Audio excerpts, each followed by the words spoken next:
आज विजय वडेट्टीवार म्हटले की आम्ही 6 महिन्याचा पगार द्यायला तयार आहोत आमदारांचा, भाजपनी आणि सगळ्यांनी द्यावा. काय वाटतं तुम्हाला प्रदेशात? पूर्ण महाराष्ट्रामध्ये सर्व ठिकाणी पूरजन्य अशी परिस्थिती जवळजवळ 6 जिल्ह्यांमध्ये आहे. सर्व ठिकाणी आदरणीय देवेंद्रजीच्या सरकारच्या नेतृत्वामध्ये महायुतीचं सरकार हे सर्व भागांमध्ये तिथल्या असणाऱ्या अधिकारी वर्गांना त्या ठिकाणी काय नुकसान भरपाई झालेली आहे याची पाहणी करून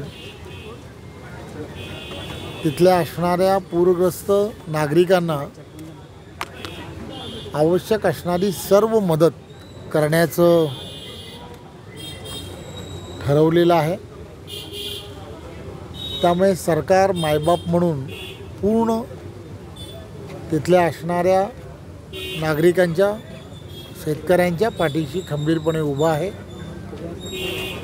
10 दिवसाच्या आत झालेल्या नुकसान भरपाईचे पैसेसुद्धा हे त्यांच्या अकाउंटवरती जातील असं आश्वासनही सरकारच्या माध्यमातून करण्यात आलेलं आहे. सर्व भारतीय जनता पार्टीच्या खासदार आणि आमदारांनी 1 महिन्याचं पूर्णच्या पूर्ण वेतन जे आहे ते वेतन हे या ज्या आपत्ताग्रस्त आहेत त्यांना देण्याचं ठरवलेलं आहे. त्यामुळे सरकार 100% या सगळ्या ज्यांना या पुराच्या पाण्याचा आणि तिथे झालेलं नुकसान झालेलं आहे या सगळ्यांच्या पाठीशी सरकार ही 100% त्यांच्या पाठीशी आहे. वडेट्टीवार यांनी 6 महिन्याचं वेतन हे दिलेलं आहे. त्याबद्दल त्यांचे खरं तर मनपूर्वक धन्यवाद. ते म्हणतात की भाजपनं पण द्यावं, भाजपच्या आमदारांनी. ते सांगणं एक गोष्ट लक्षात काय घेतली पाहिजे, राजकारण म्हणून या सगळ्या गोष्टी करणं हे योग्य नसतं. आपल्याला कदाचित याची कल्पना असते. ग्रामीण भागामधील असणारा लोकप्रतिनिधी, हा लोकप्रतिनिधी यांना हे वेतन जे मिळत असतं ते वेतन त्यांच्या प्रवास भत्ते वगैरे यासाठी मिळत असतो. त्यामुळे त्यांची भावना जरी काही त्यामधली असली तरी मला असं वाटतं की यामध्ये राजकारण करणं योग्य नाही. आम्ही बरेच वर्ष पाहिलं आहे की काही लोकप्रतिनिधी हे गडगंज पैसे असतात, परंतु काही लोकप्रतिनिधी जे आहेत ते ग्रामीण भागामध्ये काम करणारे की ज्यांना या सगळ्या विषयासाठी प्रवास भत्ता आणि या सगळ्या विषयासाठी प्रचंड व्यवस्था ही स्वतःला उभी करायची असते. त्यामुळे सरकार आवश्यक असणारा सर्व निधी जो आहे किंवा त्यांना आवश्यक असणारा जे जे लागेल ते सरकार मायबाप म्हणून नक्की देईल, यात काही शंका नाही.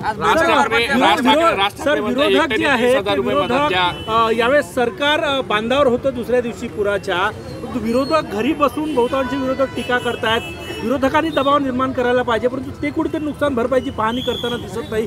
मग काँग्रेसचे प्रदेशाध्यक्ष असो की इतर नेते असो, एक गोष्ट लक्षात काय घेतली पाहिजे, संपूर्ण महाराष्ट्रामधली असणारी परिस्थिती लक्षात घेता आदरणीय देवेंद्रजी असतील, आदरणीय शिंदेसाहेब असतील, आदरणीय अजितदादा असतील आणि सर्व मंत्री असतील आणि सर्व लोकप्रतिनिधी हे ज्या ज्या ठिकाणी पूरग्रस्त परिस्थिती आहे त्या ठिकाणी स्वतः जाऊन तिकडच्या असणाऱ्या नागरिकांना मदत करण्याचं काम करत आहेत.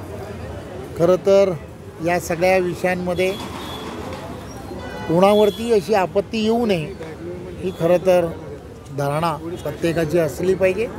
आणि त्यामुळे सरकार म्हणून जे आवश्यक आहे आणि नागरिक म्हणूनसुद्धा मोठ्या प्रमाणामध्ये वेगवेगळ्या NGOज जे आहेत ते NGOजसुद्धा मोठ्या प्रमाणामध्ये पूरग्रस्त भागांमध्ये जाऊन स्वतः तिथे जाऊन पाहणी करून त्या ठिकाणी तिथल्या लोकांना जी मदत करता येऊ शकते ती मदत करण्याचं काम राज ठाकरेंनी पत्र दिलं आहे मुख्यमंत्र्यांना. धन्यवाद. त्यांनी सर हेक्टरी पदवीधर तुम्ही मेळावा घेताय दुपारी सर पदवीधर मेळावा घेताय